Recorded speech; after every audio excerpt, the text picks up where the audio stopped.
नमस्कार दोस्तों, आज मैं लेकर आई हूँ एक पारिवारिक कहानी। हमारी कहानी आपको अच्छी लगे तो प्लीज हमारा चैनल सब्सक्राइब करें।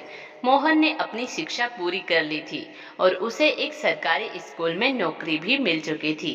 बीते कुछ ही दिनों पहले एक बेहद संपन्न परिवार में उसकी शादी तय हुई थी।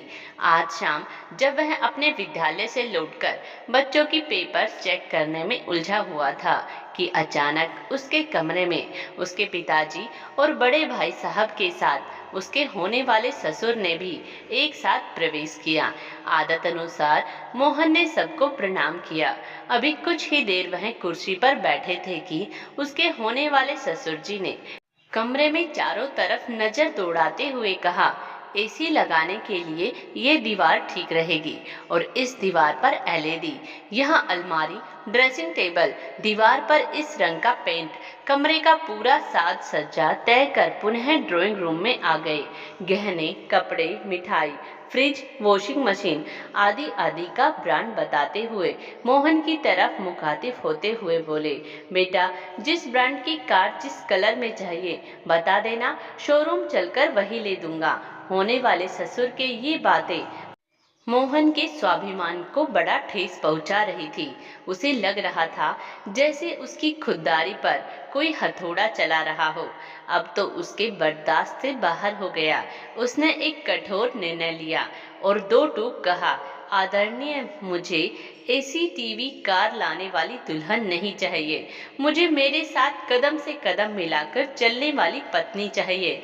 मेहनत की कमाई से मिलने वाली नून खिचड़ी में खुश रहने वाली सहधर्मिणी चाहिए। दामाद खरीदने वाला ससुराल नहीं चाहिए।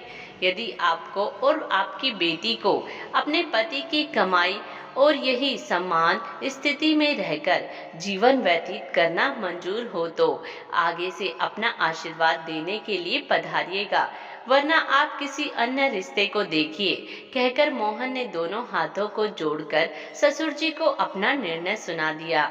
होने वाले ससुर जी ने एक बारगी मोहन की ओर, फिर उसके पिताजी के साथ साथ बड़े भाई साहब की ओर देखा। पिताजी ने भी मोहन की ओर देखकर मुस्कुराकर कहा, कहा था ना आपसे, मेरे बच्चे स्वाभिमानी हैं और संस्कारी। मतलब? मोहन ने पिताजी की ओर देखकर पूछा, बेटा जैसा कि तुम और हमारे परिवार में सभी दहेज विरोधी है, मगर भाई साहब ने ये कहा कि उनका आशीर्वाद जो उपहार स्वरूप वो तुम्हें देना चाहते हैं। मुझे लगा जब तुम सामने से अपना निर्णय सुनाओगे तो भाई साहब समझ पाएंगे असल में आशीर्वाद क्या है और दहेज क्या है। भाई साहब, सच कहूं तो दुल्हन ही सबसे अनमोल उपहार होता है। एक पिता अपने कलेजे का टुकड़ा, अपनी बेटी, एक दूसरे परिवार को उनका वंश बढ़ाने, एक व्यक्ति को उसका जीवन साथी, उसके सुख दुख की साथी देता है।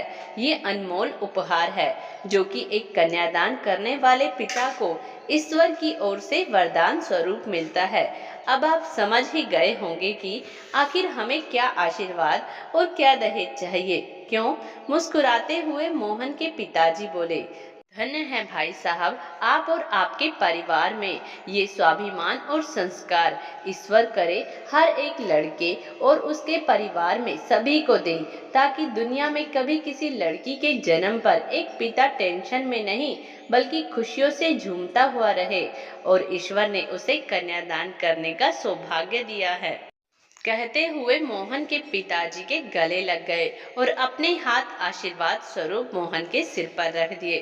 दोस्तों, आज की हमारी कहानी आपको अच्छी लगी तो प्लीज हमारा चैनल सब्सक्राइब करें। धन्यवाद।